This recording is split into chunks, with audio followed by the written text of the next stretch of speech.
வணக்கம். பரபரப்பு மீடியா செய்திகளுக்காக நான் நிரோஷன்.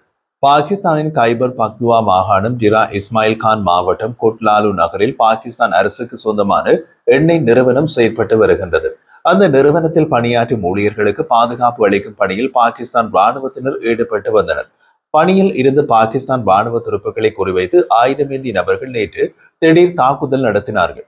இந்த தாக்குதலில் பாகிஸ்தான் ராணுவ துருப்புகள் 5 பேர் உயிரிழந்தனர், மேலும் பலர் காயமடைந்தனர். இந்த தாக்குதலுக்கு டெக்ரிக் இ தாலிபான் பாகிஸ்தான் அமைப்பு பொறுப்பேற்றுள்ளது. இது ஒரு மிக எளிமையான உண்மையை மிக தெளிவாக விளக்குகிறது. அது என்னவென்றால், பாகிஸ்தானுக்கும் ஆப்கானிஸ்தானுக்கும் இடையே ஒரு போர் நிறுத்த ஒப்பந்தம் தோஹாவில் வைத்து செய்யப்பட்டதல்லவா? அது பாகிஸ்தான் மற்றும் ஆப்கானிஸ்தான் இடையே தாக்குதல்களை நிறுத்தலாம். ஆனால் டெக்ரிக் இ தாலிபான் டிடிபி பாகிஸ்தானில் இருந்து பாகிஸ்தானுக்குள் போய் தாக்குதல் நடத்துவதை நிறுத்தாது.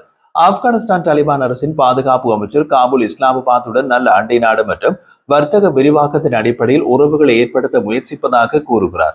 பாதுகாப்பு அமைச்சர் மௌலவி முகமது ஜாஹூப் முஜாஹித் அல் ஜசீராவுக்கு அளித்த பேட்டியில், ஆப்கானிஸ்தானுக்கும் பாகிஸ்தானுக்கும் இடையிலான பதட்டங்கள் இரு தரப்பினருக்கும் பயனளிக்காது என்றும் பேச்சுவார்த்தை மூலம் சவால்களை தீர்க்க காபூல் விரும்புவதாகவும் கூறினார். மேலும் கூறியவர், ஆப்கானிஸ்தானும் பாகிஸ்தானும் அண்டை நாடுகள், அவற்றுக்கு இடையேயான பதட்டங்கள் யாருக்கும் பலன் கொடுக்காது. இரு நாடுகளுக்கும் இடையிலான உறவுகள் பரஸ்பர மரியாதை மற்றும் நல்ல அண்டை நாடுகளின் கொள்கைகளின் அடிப்படையில் நிறுவப்பட வேண்டும். ஆப்கானிஸ்தானுக்கும் பாகிஸ்தானுக்கும் இடையிலான கடந்த மோதல்களில் இந்தியாவுக்கு பங்கு உள்ளது என்று பாகிஸ்தான் குற்றம் சுமத்தியது. இந்தியாவின் பங்கு குறித்த கேள்விக்கு பதில் கொடுத்த ஆப்கானிஸ்தான் பாதுகாப்பு அமைச்சர் குற்றச்சாட்டுக்களை ஆதாரமற்றது என்று நிராகரித்தார். அவர் மேலும் கூறிய போது, எங்கள் கொள்கை ஒருபோதும் எங்கள் நாட்டை மற்ற நாடுகளுக்கு எதிராக பயன்படுத்துவதை உள்ளடக்காது. நாங்கள் ஒரு சுதந்திர நாடாக இந்தியாவுடன் உறவுகளை பேணுகின்றோம். மேலும் எங்களின் தேசிய நலன்களின் கட்டமைப்புக்குள் அந்த உறவுகளை பலப்படுத்துவோம்.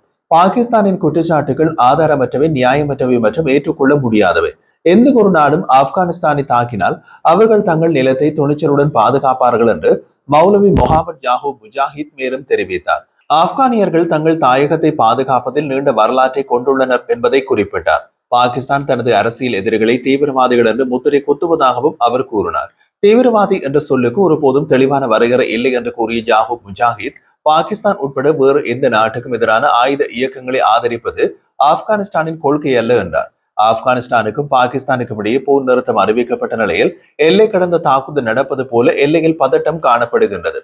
பாகிஸ்தான் ஆப்கானிஸ்தான் எல்லையில் உள்ள சாமன் நகரில் இரு நாடுகளுக்கும் இடையிலான ஃப்ரெண்ட்ஷிப் கேட் எனப்படும் நட்பு வாயிலில் இன்னமும் திறக்கப்படவில்லை.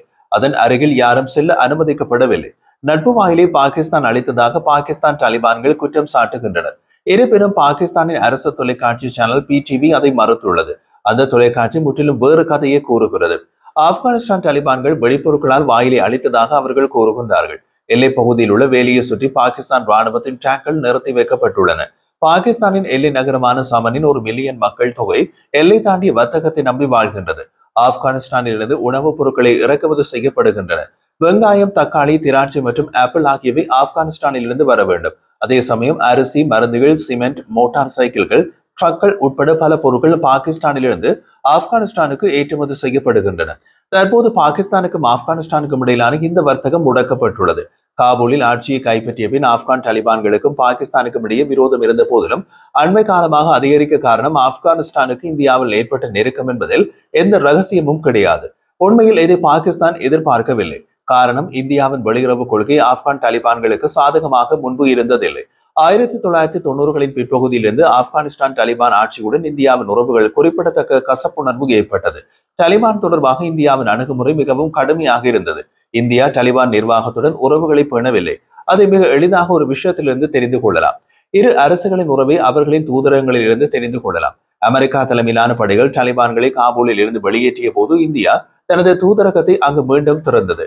2021ஆம் ஆண்டில் தாலிபான் நிர்வாகம் ஆப்கானிஸ்தானில் மீண்டும் ஆட்சிக்கு வந்தபோது இந்தியா மீண்டும் தூதரகத்தை மூடியது. இருப்பினும் கடந்த 4 ஆண்டுகள் இந்தியா தனது கதவுகளை திறந்து வைத்து தொடர்பை பேணி வந்தது. அந்த இடத்தில் தான் தாலிபான் தொடர்பான இந்திய வெளியுறவு கொள்கை மாறியது. பாகிஸ்தானுக்கு கவுண்டர் கொடுக்க இந்தியா ஆப்கானிஸ்தானுடன் நெருக்கமானது. இது செஸ் விளையாட்டு போன்றது. இந்தியாவும் ஆப்கானிஸ்தானும் நெருக்கமானதால் பாகிஸ்தானுக்கு அதன் 2 எல்லைகளில் செக்மேட். இடையே முடங்கியது பாகிஸ்தான். மாறிவரும் இந்த காட்சிகளுக்கு மத்தியில் தாலிபான் நிர்வாகத்தின் வெளியுறவு அமைச்சர் அமீர் கான் முக்தாகியின் இந்திய பயணம் பாகிஸ்தானின் பிளட் பிரஷரை எகிர வைத்தது. இந்தியாவின் வெளியுறவு கொள்கை மாற்றம் காரணமாக இப்போது இந்தியாவுக்கு தாலிபானுடன் வெளிப்படையாக தொடர்பு கொள்ள எந்த தயக்கமும் இல்லை. காபூலில் இருந்து இந்திய தூதரகத்தை மீண்டும் திறக்கும் நடவடிக்கை அதை வெளிப்படையாக காட்டியது. தாலிபான் இதை நீண்ட நாட்களாக விரும்பியது. இதன் மூலம் இந்தியாவுக்கும் ஆப்கானிஸ்தானுக்கும் இடையிலான உறவுகள் மேலும் வலுப்பெறும் என்பதை விட தாலிபானுக்கு இதை விரும்ப வேறு சில காரணங்களும் உண்டு. முதலாவது, இந்தியா போன்ற வளர்ந்து வரும் உலகளாவிய சக்தியுடன் இணைவது.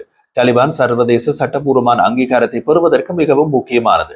இரண்டாவது, ஆப்கானிஸ்தானின் வெளியுறவு கொள்கையினை தீர்மானிப்பது தாங்கள் தான் என்று பாகிஸ்தான் நினைக்கக்கூடாது என்பதற்காக ஆப்கானிஸ்தானுக்கு இந்தியாவின் உறவுகள் முக்கியம். இதை வேறு விதமாக சொன்னால், பாகிஸ்தானின் நேரடி எதிரியுடன் நெருக்கமான உறவை வைத்துக் கொள்ள ஆப்கானிஸ்தானால் முடியும் என்பதை எஸ்டாப்ளிஷ் பண்ண தாலிபான் அரசுக்கு இது ஒரு நல்ல வாய்ப்பு. பாகிஸ்தானுக்கும் ஆப்கானிஸ்தானுக்கும் இடையிலான உறவுகள் கடந்த சில நாட்களாக மிகவும் மோசமடைந்துள்ளது. ஆனால் ஆரம்பத்தில் அப்படி இருக்கவில்லை. 2021ஆம் ஆண்டில் ஆப்கானிஸ்தான் தாலிபான் காபூலின் கட்டுப்பாட்டை கைப்பற்றிய போது பாகிஸ்தானில் ஒரு பெரிய கொண்டாட்டம் இருந்தது. பாகிஸ்தான் அரசியல்வாதிகள் கொண்டாடினார்கள். பாகிஸ்தான் உளவுத்துறை ISIயின் தலைவர் தாலிபான் அரசுக்கு ஆலோசனை கொடுக்க காபூலில் போய் இறங்கினார். ஆனால் தாலிபான் நிர்வாகம் அதை அவ்வளவாக ரசிக்கவில்லை. அவர் சற்று தொலைவிலேயே வைக்கப்பட்டார். மொத்தத்தில் பாகிஸ்தான் எதிர்பார்த்தது போல் நடக்கவில்லை.